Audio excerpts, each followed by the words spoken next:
नमस्कार मित्रांनो, तुमचं सगळ्यांचं स्वागत आहे माझ्या मराठी यूट्यूब चॅनलमध्ये, ज्याचं नाव आहे मी निलेश भालेराव। आजचा ब्लॉग काय साधाच असणार आहे, ज्याच्यामध्ये तुम्हाला फक्त धबधबे, पाऊस आणि माझा आवाज एवढंच ऐकायला भेटणार आहे। तर तुम्हाला दाखवतो, आज आपल्या रायगड जिल्ह्याला मुसळधार पावसाचा रेड अलर्ट दिलेला होता, त्यामुळे कुठं जाता नाही आलं, घरातच आहे। शाळेला सुट्टी, कॉलेजला सुट्टी, नोकरीला सुट्टी, असा आहे आपला ब्लॉग। तो तुम्हाला दाखवतो पुढचा मी। ही आमची खोपोली,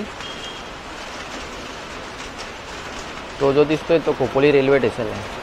त्याच्या अलीकडे हे आहे, ही नदी आहे, पाताळगंगा नदी।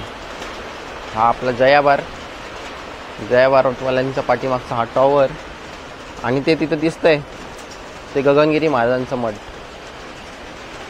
सध्या ते धुक्यामध्ये जरा गेलेलं आहे, त्यामुळे दिसत नाही। पाठीमागून त्याच्या बघाल तर तुम्ही पूर्ण धबधबे आहेत, धबधबे सह्याद्रींनी घेरले आमच्या खोपोलीला, चारी बाजूनी सह्याद्री। आणि या सह्याद्रीमध्ये हे असलेले वॉटरफॉल धुक्यामुळे तुम्हाला ते जरा अंधुक दिसतील, पण एक नंबर तिथं मजा आहे गेल्यावरती। फक्त गेल्यावरती आपण काळजी घ्यायची, निसर्गाचं आपण आलोय त्याचं भान ठेवावं, कचरा नाही करावा, हुल्लडबाजी नाही करावी, महिलांचा आदर करावा। बस जागा आहे ती एक नंबर आहे, फक्त त्या जागेचं तेवढं पावित्र्य आपण जपलं पाहिजे। कारण की तिथे एक दत्त महाराजांचं पण मंदिर आहे तिथे, तुम्ही अवश्य जाऊन तिथे भेट देऊ शकता, दर्शन घेऊ शकता। पावसामुळे आज नदीला पूर्ण पाणी आलेलं।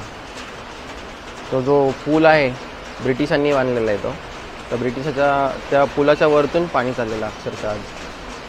त्यामुळे मी पण निर्णय घेतला की आज कुठे जायला नको, घरीच थांबावा।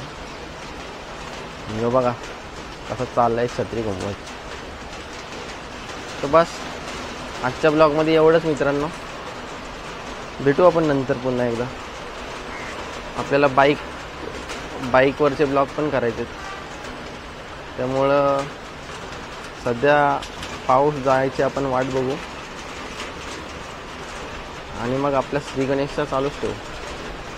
चला बाय बाय, जय श्रीराम।